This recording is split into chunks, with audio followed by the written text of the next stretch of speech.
Il est dit dans le livre des Proverbes, chapitre 18, à partir du verset 22,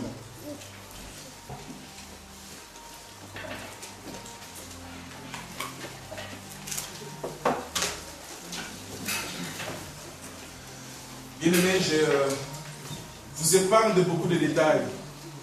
Et laisse-moi dire à quelqu'un que l'épouse de Jésus-Christ est malade. Et cette épouse, c'est toi, c'est moi. Et cette femme est en train de souffrir par rapport à beaucoup de problèmes, beaucoup de maladies.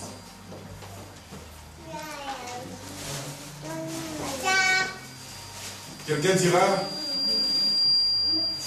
si j'avais connu le Seigneur, j'allais tout faire pour garder mon mariage. Ce jour-là, j'étais avec ma femme, au moment où la personne était en train de dire, c'était déjà trop tard. Et il y a eu beaucoup de dégâts à cause de la décision, à cause du choix qu'on fait.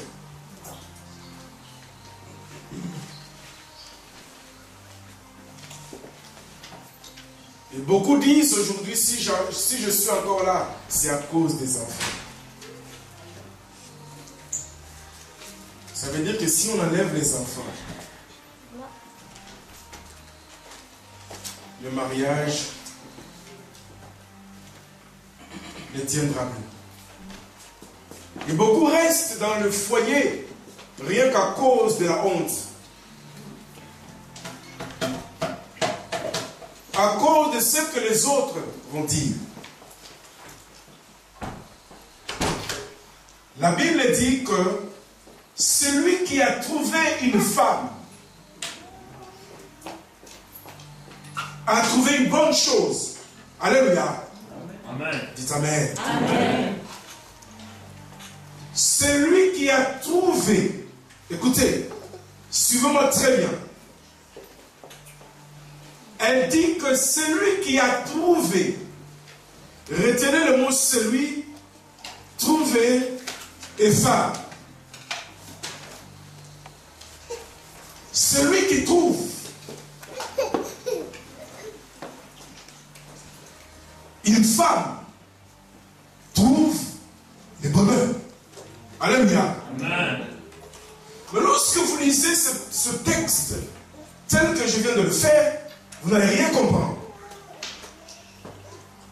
Mais en lisant notre version, vous allez comprendre qu'il ne s'agit pas seulement de mots femme, mais il s'agit d'une bonne femme. Alléluia. Amen.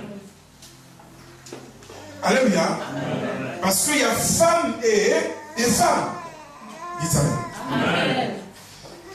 Maintenant, tu peux dire que celui qui trouve une bonne compagne, une bonne épouse, alléluia, Amen. Une bonne femme trouve le bonheur. Alléluia. Amen. Et lorsqu'on parle de ce mot celui, ça parle de l'homme. Écoutez. La Bible dit que celui, il ne s'agit pas de Dieu, mais il s'agit de qui? De l'homme.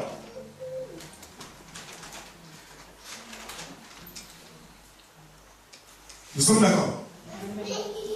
Celui qui trouve une femme.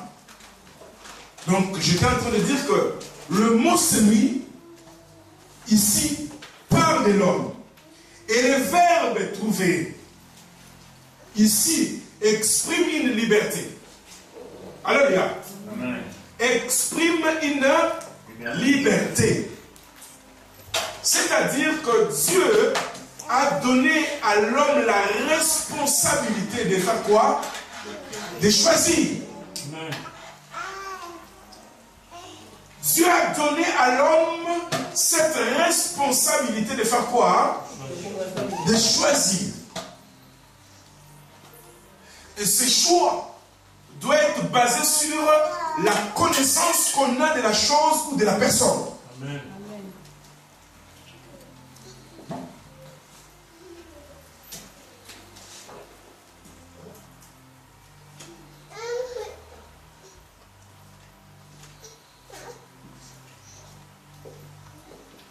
Alors pour choisir,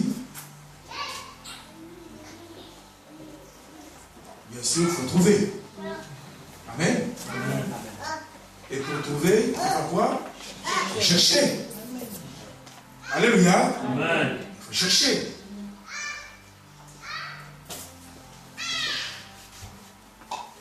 Et c'est à l'homme que Dieu donne cette responsabilité de faire quoi? De chercher.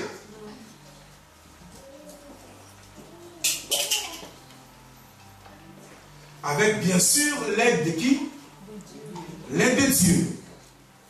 Et pas seulement de Dieu,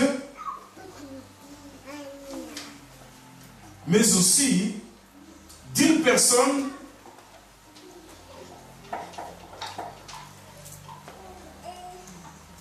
spirituellement sérieuse.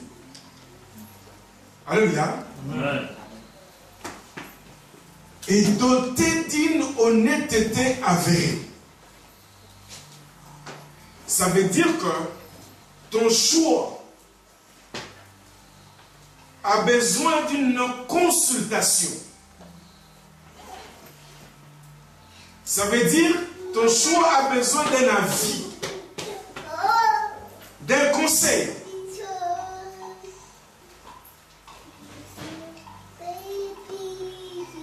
Et pas de n'importe qui, mais d'un expert. De quelqu'un qui sait voir des choses que tu ne vois pas forcément.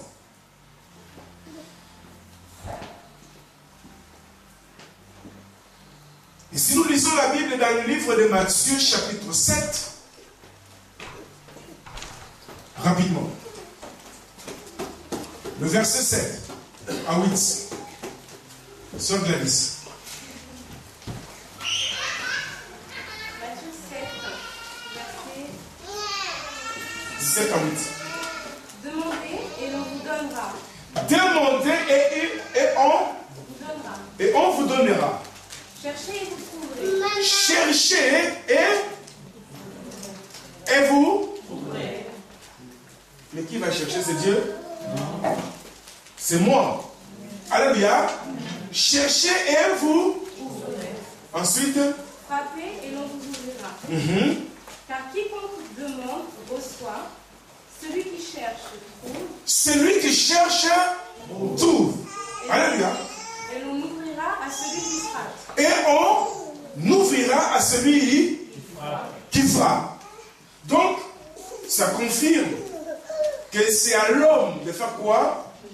De chercher.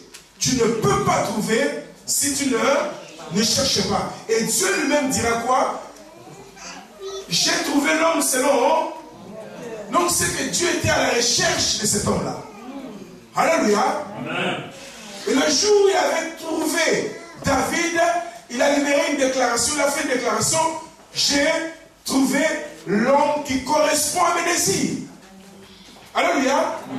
L'homme qui correspond à mes désirs. Alors qu'il y avait plusieurs personnes sur la terre. Et lorsqu'il s'agit de David, Dieu dit: j'ai trouvé l'homme selon mon cœur.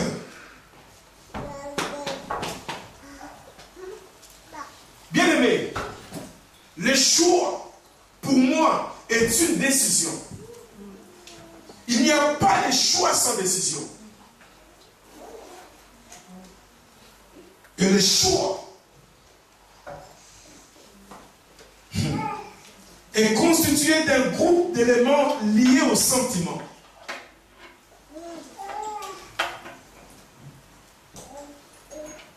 Et le choix peut être bon, comme il peut aussi être mauvais. Alléluia. Amen. Et cela dépend de la motivation Alléluia. Amen. Qui est au fond et qui te pousse à faire le choix.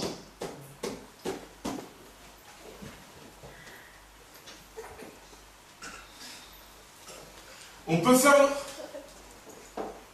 un choix de qualité comme on peut aussi faire un choix de quantité. Amen. Amen. Une femme qui vit dans la pauvreté, elle a envie de faire nourrir ses enfants et qu'elle n'a pas beaucoup de possibilités. Son choix sera dirigé par rapport.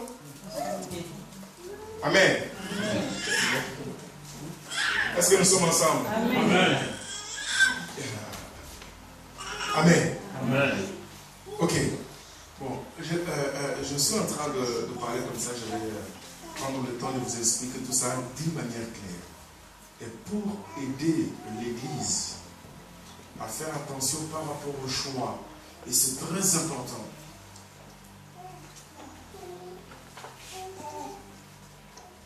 Parce qu'aujourd'hui, nous avons de sérieux problèmes dans nos familles, dans nos églises, rien qu'à cause de ce mot choix.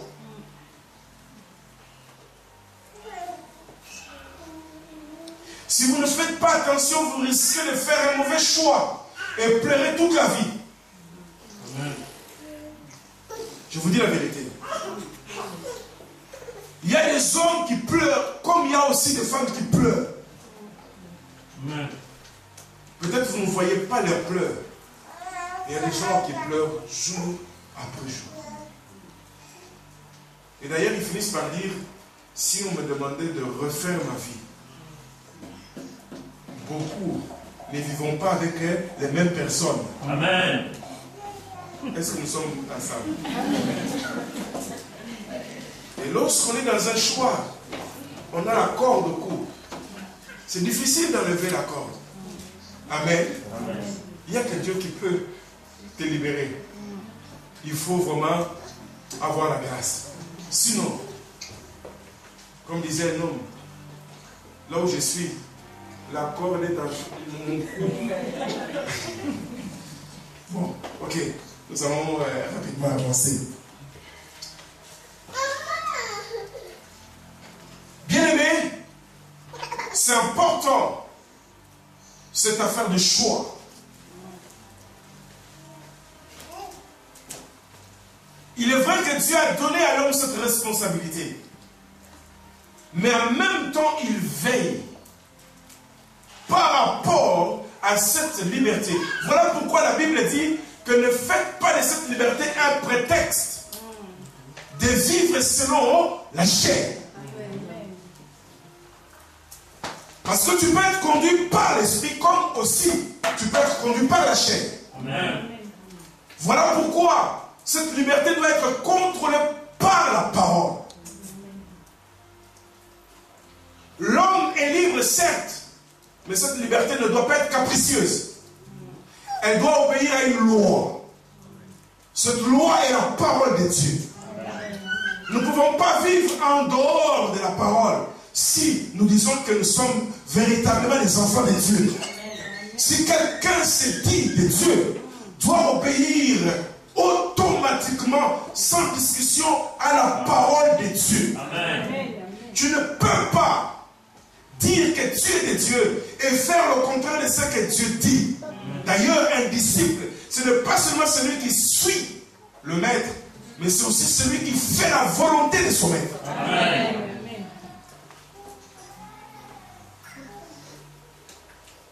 Et la Bible dira que ne vous y trompez pas. On ne se moque pas de Dieu. Ce qu'un homme aura semé, il le moissonnera aussi. Amen. Et Dieu dira, pourquoi m'appelez-vous Seigneur si vous ne faites pas ce que je dis? Les brebis entendent ma voix. Tous ceux qui se disent enfants de Dieu fournissent des efforts pour accomplir non la volonté de la chair, mais de l'esprit. Alléluia. Amen. Avec Dieu, c'est au choix. C'est-à-dire avec liberté de choisir.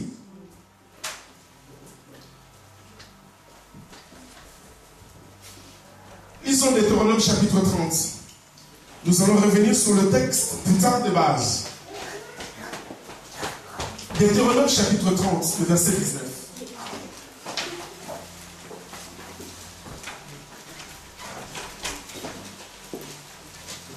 Deutéronome 30, verset 19. Oui.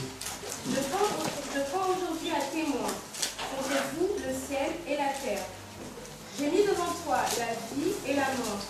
Dieu met devant nous quoi? La vie et la mort. La bénédiction et la malédiction. La bénédiction et la malédiction. Choisis la vie afin que tu vives, toi et ta descendance. Choisis quoi? La vie. Dieu dit quoi? Il conseille, n'est-ce pas, à l'homme de faire quoi? La vie. De choisir la vie. Ça veut dire qu'à chaque fois que tu seras devant une situation, tu as besoin d'un conseil. Alléluia. Amen. Amen. Dites Amen bien. Amen. Tu as besoin d'un conseil. Il y a des gens, 80% des chrétiens font des choses sans écouter.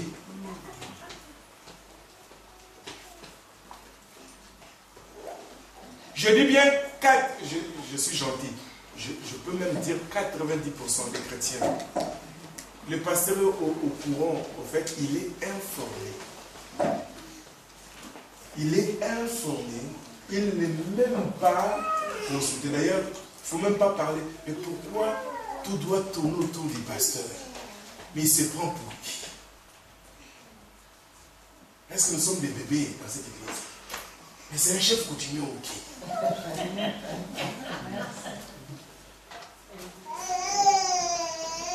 Celui qui reconnaît le pasteur comme son père spirituel ne pose pas ce genre de bêtises.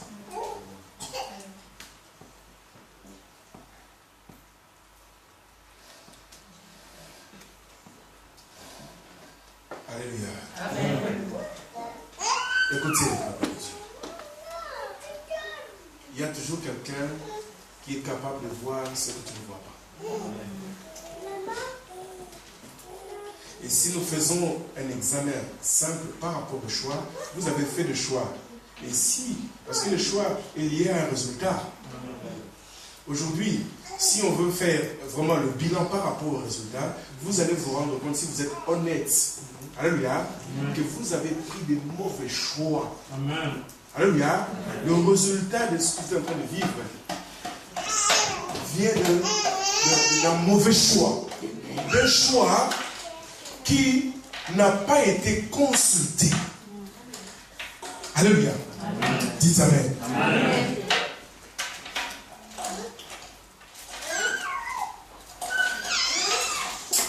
Et je vais dire quoi aujourd'hui?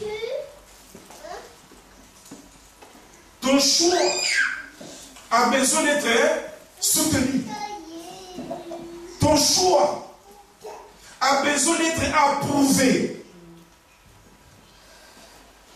validé, corrigé, voire même rejeté.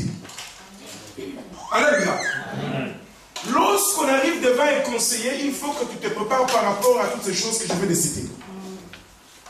Tu peux faire un bon choix. Maintenant, si par inattention, tu as fait un mauvais choix, attends-toi à être corrigé. Ou, pirement, rejeter le choix. Il y a des gens qui ont un mauvais goût. Même s'ils parlent la langue. Il y a des chrétiens qui s'habillent mal. Ce n'est même pas question de parler la langue. C'est une question de goût. Alléluia. Bien aimé, on peut passer des heures. Le problème, c'est que nous manquons d'humilité. On pense connaître, alors qu'on ne connaît pas vraiment. L'homme connaît qu'en partie. Ce que tu connais là est rien par rapport, tel que nous sommes là, chacun de nous connaît.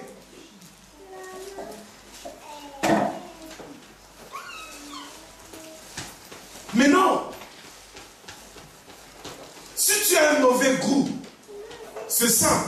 Demande à quelqu'un qui a un bon goût de t'aider ou de te coacher. Alléluia. Amen. Ça s'apprend. Alléluia. Amen. Bien-aimé, c'est important ces choses. Donc tu as besoin, ton choix a besoin d'être validé. Ton choix a besoin d'être tamponné. Ton choix a besoin d'être aussi corrigé. Ton choix, bien-aimé, ma grande sœur, c'est une belle femme. Je vous dis la vérité. Dans la famille, par rapport aux deux filles là qui sont ici, elle, quand elle grandissait, c'était une belle femme. Une très belle femme. Mais elle nous a ramené des hommes. Pour elle, c'était bien. Alléluia. Mais elle a fait des très mauvais choix. Je vous dis la vérité. Elle est encore trop petite. Je sais ce que je dis. Moi, je ne vais pas détailler la vie de ma grande sœur ici. Mais en tout cas, en matière de choix, elle avait besoin d'être conseillée. Alléluia. Et c'est une vérité. Et lorsque la Bible parle d'une bonne épouse ou d'une bonne femme, écoutez-moi très bien. Et Dieu est en train de mettre l'accent sur la dignité ou sur la valeur. Une bonne femme est différente d'une belle femme. Écoutez, il ne faut pas confondre une bonne femme à une belle femme. Une bonne femme n'est pas une belle femme. Alléluia. Écoutez, je vais répéter. Une bonne femme n'est pas une belle femme. Oh, laissez-moi dire encore. Une bonne femme n'est pas une belle femme.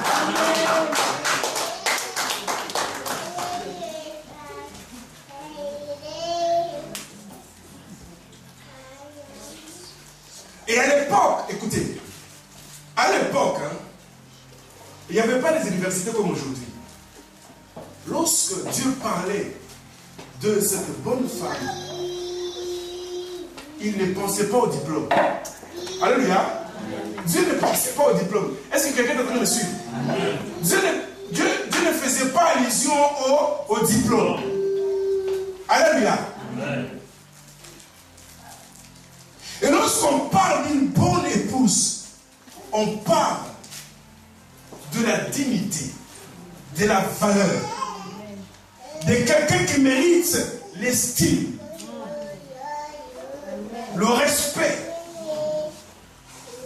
par rapport au caractère, par rapport au comportement. Alléluia. Qui n'a rien à voir avec le physique. Dites amen. Amen. Dieu n'est pas contre le physique. Mais Dieu ne met pas l'accent sur le physique. Alléluia. Dieu ne met pas l'accent sur le physique.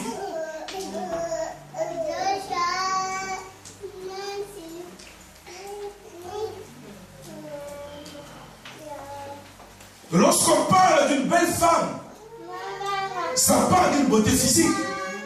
Alléluia. Et qui a aussi une qualité, mais purement extérieure. Amen.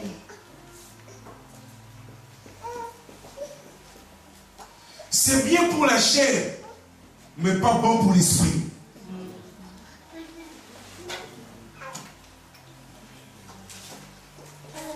Et nous pouvons comprendre ces choses en lisant un texte. 1 Pierre 3.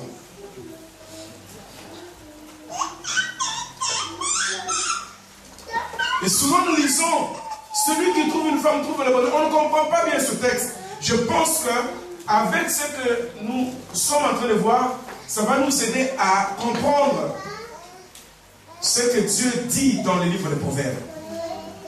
1 Pierre 3.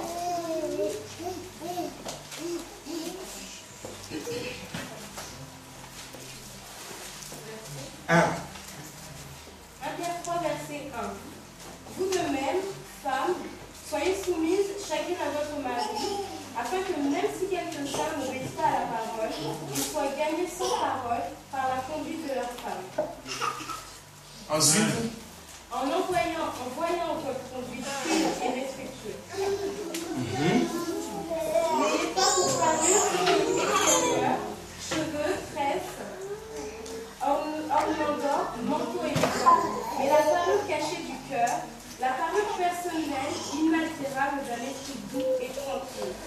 Voilà qui est d'un grand prix devant Dieu. alléluia. Voilà qui. Hein? Un grand. Devant qui? Devant Dieu, hein? Alléluia. Mais devant les hommes. Est-ce que ça a un prix? Devant les chrétiens, est-ce que ça a un prix? Ça devrait. Mais la réalité est autre. Alléluia. Bon. Écoutez, quelqu'un a la version français courant ici? Parole de vie. Écoutez cette version. De façon semblable, vous les femmes obéissez à votre mari. Alors, même si votre mari ne croit pas à la parole de Dieu, il sera gagné à la foi par votre conduite, et cela sans parole. Que le mari soit gagné, le mari païen soit Gagné. par quoi? Par la conduite. Alléluia. Et donc sans parole. C'est-à-dire qu'il y a des gens qui peuvent être touchés rien que par ta conduite, non par tes cheveux. Amen. Alléluia. Et lisez la suite. En effet, il verra combien votre vie est pure et pleine de respect. Il verra. Alléluia. Et Dieu permettrait à cet homme de faire quoi? Hein? De voir. Alléluia. De voir quoi? Alléluia. Écoutez bien. Dieu va ouvrir les yeux d'un païen. Amen. Est-ce que nous sommes ensemble? Amen. C'est un aveugle. Un aveugle. Et Dieu va permettre à l'aveugle de faire quoi? Hein? De voir. Mais de voir quoi? La teinture? La perruque? Le manteau? De quoi? Combien votre vie est pure et pleine de respect. Combien votre vie est pure. Alléluia. Amen. Ensuite, Votre beauté ne doit pas être extérieure. votre beauté ne doit pas être extérieure. Coiffure compliquée. Coiffure compliquée. Wow. Compliqué. C'est de la séduction. Mais oui. Mais tout ça pour faire quoi? Mais c'est de la séduction, vous voulez quel mot? C'est de la séduction. Vous avez peur de ce mot? C'est le mot qui convient. Amen. Amen. Amen. Quoi? Répète. C'est intéressant ça. Coiffure compliquée. Coiffure compliquée. Bijoux en or. Bijoux en or. Robe trop élégante. Robe trop élégante. Elle doit être cachée à l'intérieur de vous-même. Elle doit être cachée. Toutes ces choses doivent être cachées en vous. Amen. Si ces choses ne sont pas en vous, tout cela est zéro. Amen. Alléluia. Est zéro. Malheureusement, le monde chrétien comme le monde païen est piégé par rapport à ces choses. Et la plupart de nos choix sont dirigés vers ces choses ou influencés par ces choses. Mais le comble, c'est quoi? La perruque cache beaucoup de choses.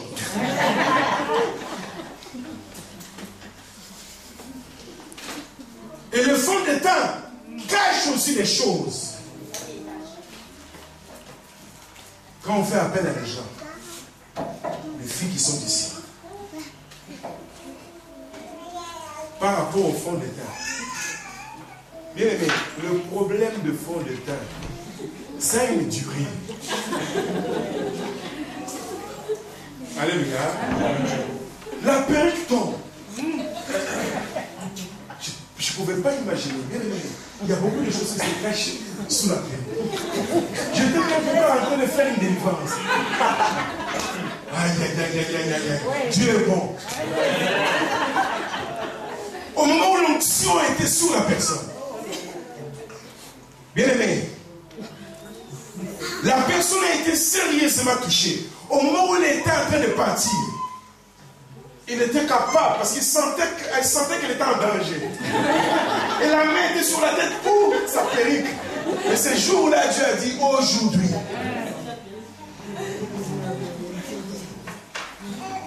Alors, aujourd'hui, les gens verront ta tête.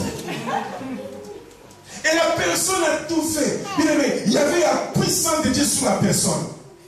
Mais il y avait aussi la chair qui était là. Mais comment l'homme est? Je ne comprends pas. L'homme, même si Dieu est en train de faire un travail, l'homme cherche à protéger. Alléluia. Et je ne pouvais pas imaginer que la personne n'avait pas les cheveux.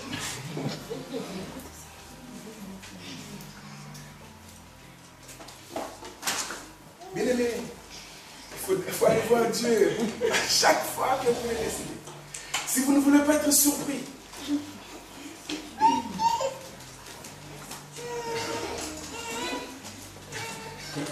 Quelqu'un dira, eh bien, cette affaire est sérieuse. Alléluia. La beauté que tu vois qui est cachée sous une perruque finira par tomber un jour. Et lorsque la perruque tombe, le divorce est à la porte. Alléluia. Amen. Lorsque la perruque tombe, bien aimé, le divorce n'est plus loin.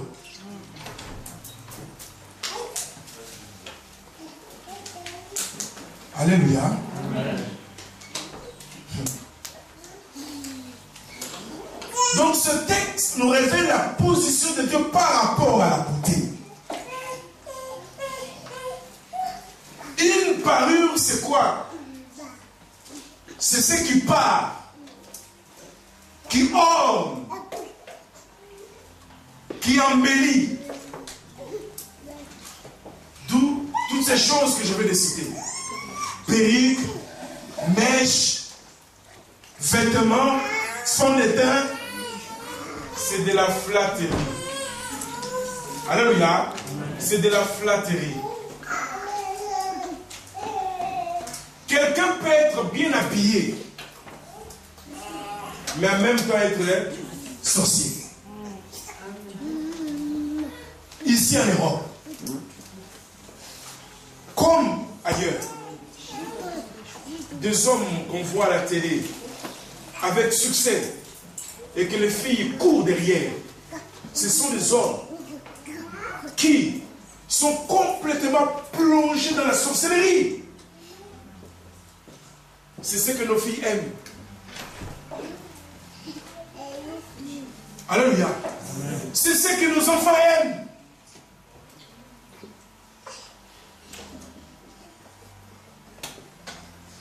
Tu peux être en costume smalto. C'est bien. Mais à l'intérieur, c'est cache courant.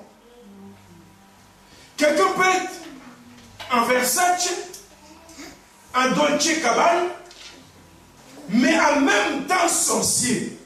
Si tu t'arrêtes seulement sur le vêtement, tu risques de pousser une sorcière ou un sorcier. Amen.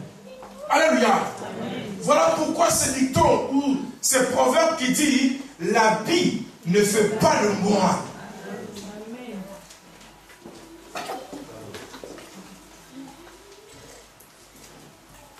Mais on reconnaît quand même le moine par son habit. Alléluia. Mais ce n'est pas ça qui fait le moine. Il ne faut pas que ton choix s'arrête que sur les vêtements. Il ne faut pas que ton choix s'arrête que sur la perruque. Il ne faut pas que ton choix s'arrête que sur le fond de teint. Le fond de teint peut cacher plusieurs boutons. Le fond de teint peut cacher plein de choses. Alléluia. Bien-aimé, la vraie beauté, c'est la beauté intérieure. Malheureusement, une bonne partie de nos bien-aimés sont dans l'aveuglement et qui ne voient pas ces choses. En fait, le reste c'est quoi? C'est pour frimer. Amen. Annie, c'est pourquoi? C'est pour frimer. Mes amis me verront avec un monsieur. Tout ça, c'est toujours pour les autres. Alléluia. Alléluia. Bien-aimé, l'extérieur influence plus nos choix. Et c'est là où il y a le piège. Et laisse-moi encore répéter que 80% des chrétiens de nos églises, même ceux qui parlent la langue, sont charnels. En matière de sentiments, je vous dis la vérité, sont charnels.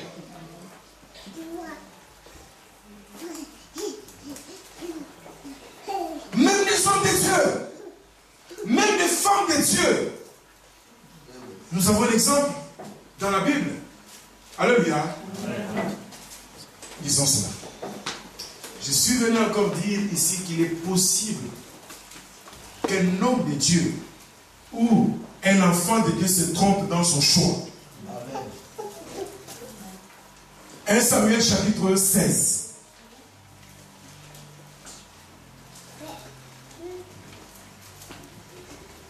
Verset 5.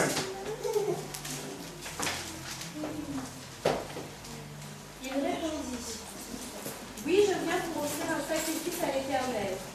Sanctifiez-vous et venez avec moi au sacrifice. Il fit aussi sanctifier Isaïe et ses fils et les invita au sacrifice.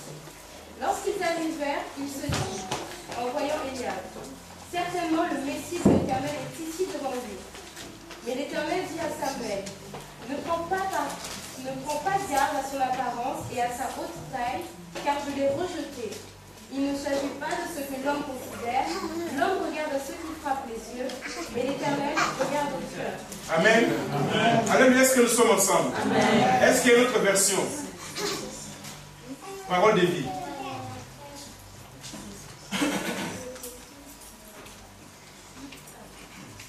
Samuel répondit, je viens offrir un sacrifice au Seigneur. Rendez-vous pur pour la cérémonie et venez ensuite avec moi.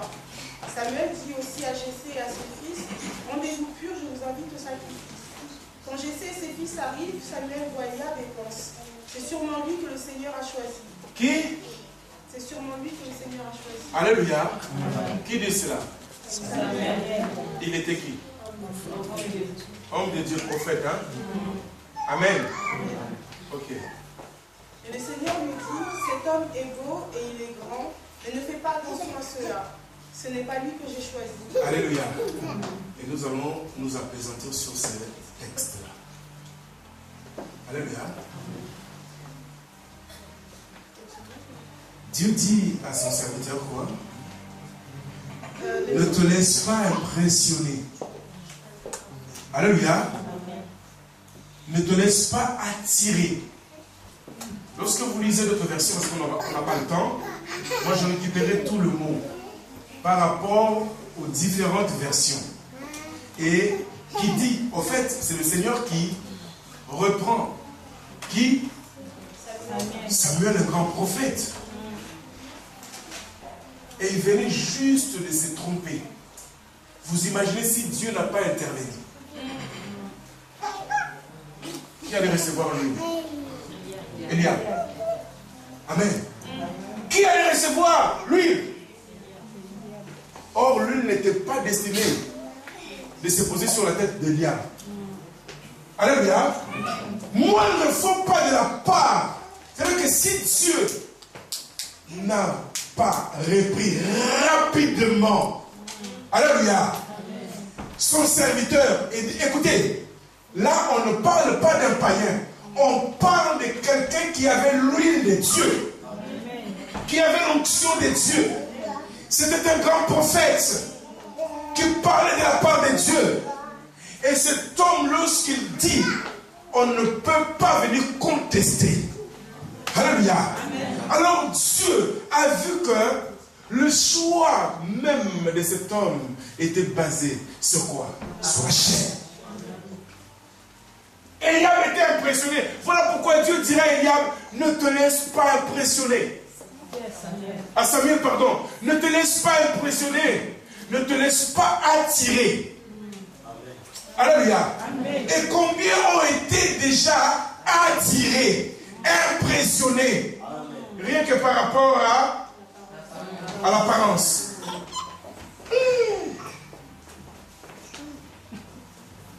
Du coup, 2 semaines de jeûne. Dieu, donne-moi cette femme. Dieu, donne-moi cette femme. Il y a certains choix. La personne a déjà choisi et elle n'a pas besoin de la prière. Mais elle a peur que Dieu dise le contraire de ce qu'elle veut. Amen. Amen. Amen. Donc, Dieu est bon. Et il dit à son serviteur, ne te laisse pas impressionner. Par quoi? Par l'apparence physique. Dans notre version, ne te laisse pas attirer par sa beauté, par son visage, par sa teinture. Ce n'est pas la vraie teinture. Ne te laisse pas influencer par rapport à la perruque. C'est pas ses cheveux.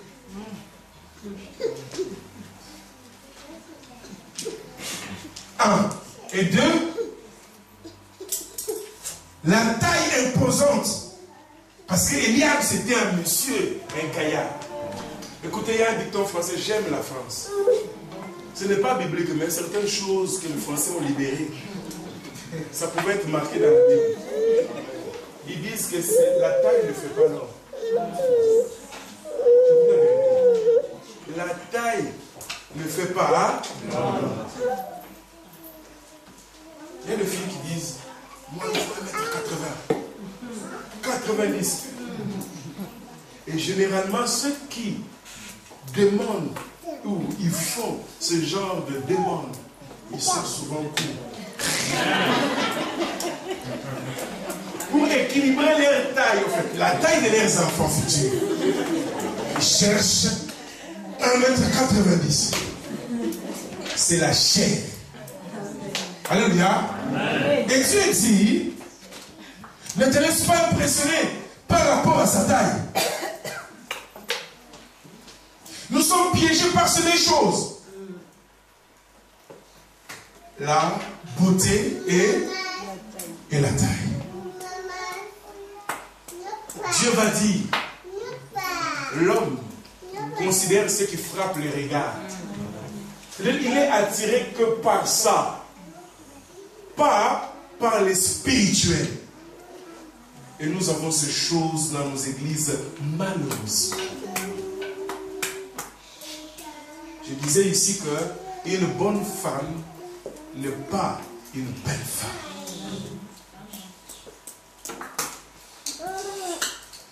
Tu peux être belle,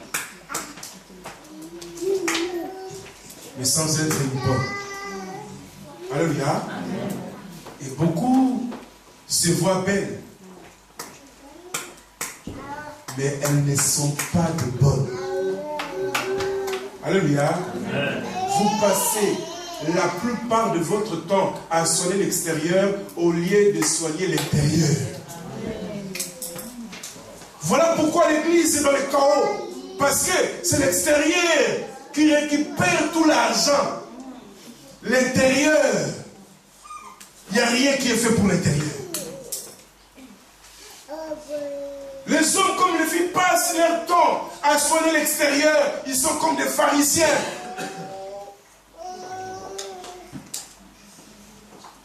Qui se met les premières places. Considérés comme des tombeaux blanchis. Vous voyez la tombe. Le tombeau, bien décoré de fleurs. À l'intérieur, c'est de la pourriture. C'est ça. Dieu a dit, il ne faut pas se laisser impressionner. Par quoi? Par la beauté. Tu peux épouser quelqu'un parce qu'il a des yeux verts. Mais à l'intérieur, c'est un sorcier. Et ce qui est à l'intérieur de l'homme va te détruire. Alléluia. Et ce qui est à l'intérieur de l'homme là, c'est cette chose-là qui va te détruire. Mais comme tu es aveugle, et tu ne vois pas l'extérieur, et tu vois que l'intérieur, tu ne vois pas l'intérieur, tu ne vois que l'extérieur, et tu finiras par mourir. J'ai vu un homme qu'elle reste avec sa beauté. Je pars. Je souffre. Alléluia. Alléluia. Bien-aimé, si tu parles en langue, si tu te dis de Dieu et que tu as un mauvais caractère et tu as une mauvaise conduite pour Dieu, tu es considéré comme une mauvaise femme. Et tu ne peux pas, peut-être chez les autres, leur parler que j'ai reçu quelque chose, si tu ne reçois rien de toi par rapport à ton caractère. Comment on peut recevoir des révélations par rapport au mal des autres et que le Saint-Esprit ne vienne pas te révéler ta conduite mauvaise? Amen. Quel est cet esprit? Quel est cet esprit qui ne voit que le problème des autres, le mal des autres, alors qu'en toi, il y a un cancer et le Saint-Esprit oublie ton cancer et voit la malaria de quelqu'un? Un problème. Alléluia. Amen. Non, laissez-moi dire à quelqu'un, une bonne femme, ce n'est pas une belle femme. Et les choix doivent être basés sur cette connaissance qu'on a de la personne par rapport à son comportement. Alléluia. Et par rapport à sa conduite, par rapport à son caractère. C'est alors que tu diras, j'ai épousé un homme, j'ai épousé une femme. Vous pensez qu'un homme bien, c'est celui qui bat la femme, même si il est considéré comme Schwarzenegger. Il y a des femmes qui aiment le muscle. Si tu n'as pas de muscle, on ne te regarde pas. Ça, c'est vrai. Amen. Et vous allez voir, quelqu'un va aller se faire gonfler juste pour attraper certaines filles. Et la personne n'aime pas l'hiver. Ils aiment l'été parce qu'ils mettent des t-shirts. Et pour que les gens voient leurs biceps. Mais c'est des gaillards zéro. Mais quand tu leur vois faire, tu te dis, mais attends, c'est qui? Et quand tu entends un monsieur qui mesure 1m80 en train de parler, vous sentez un vide ridicule dans ses propos. Et vous ne comprenez pas, est-ce que cet homme est en train de comprendre lui-même ce qu'il est en train de dire? Il est à l'aise. Alléluia. Bien-aimé, c'est important. Parce que si vous faites un mauvais choix, vous risquez de souffrir toute la vie. Amen. Alléluia. Amen. Voilà pourquoi il est important qu'on parle de ces choses. Celui qui trouve une bonne femme, une bonne épouse, celle qui fait attention à son comportement, celle qui ne parle pas pour parler. Et à chaque fois qu'elle ouvre sa bouche, on peut bénir Dieu. Amen. Elle a une... La Bible dit que ta douceur soit connue de tous. Alléluia. Qui connaît ta douceur? Qui connaît ta douceur? Tu es d'une agressivité, mais... Alléluia. Qui connaît ta tempérance? Voilà, bien aimé, ces choses sont dans la parole. Il y a une bonne partie des gens ici, qui sont ici. Un homme disait, si ma femme s'énerve, elle rentre en transe. Il ne faut pas être là. Alléluia. Cet immeuble peut trembler. Alléluia. Bien-aimé. Et cette femme que la Bible est en train de nous conseiller, c'est Sarah. À cause du respect qu'elle avait vis-à-vis de son mari, au point d'appeler son mari qui dit Seigneur. Mon Seigneur. C'est-à-dire que le mari était voire considéré comme son Dieu. Alléluia. Alléluia. Elle avait tellement de respect. Et lorsqu'on est dans ce genre de configuration, bien aimé, les gens parleront toujours de toi. C'est pas parce que tu chantes, c'est pas parce que je prêche, c'est pas parce que tu donnes ta dîme. Bien aimé, la dîme se transforme en corruption lorsque l'homme vit loin de Dieu. Alléluia.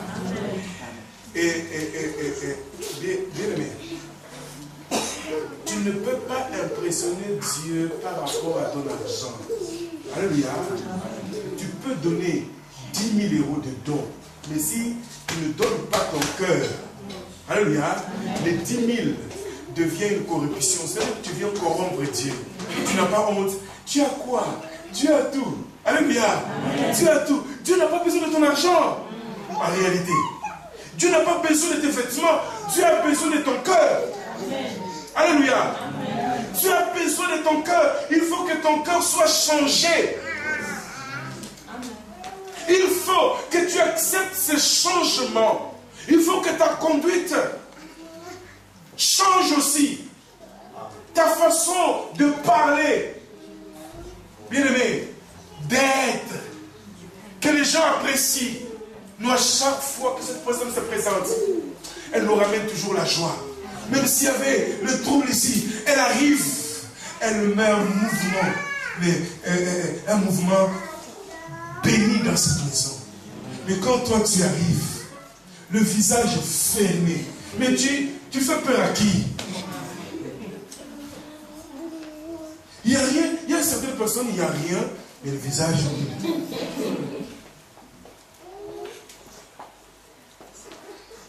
Alléluia. Amen. Et la personne a le courage parfois de dire que moi, on ne blague pas avec moi. Moi, 2 fois non. Alléluia. Bien aimé, la bonne femme, ce n'est pas la belle femme. Tu peux être belle, mais sans être une bonne. Aujourd'hui, nous allons tous changer de camp. Alléluia. Sortir du camp de belle et entrer dans le camp des bonnes. Alléluia. Et tu as une décision à prendre. Lève-toi, nous allons prier.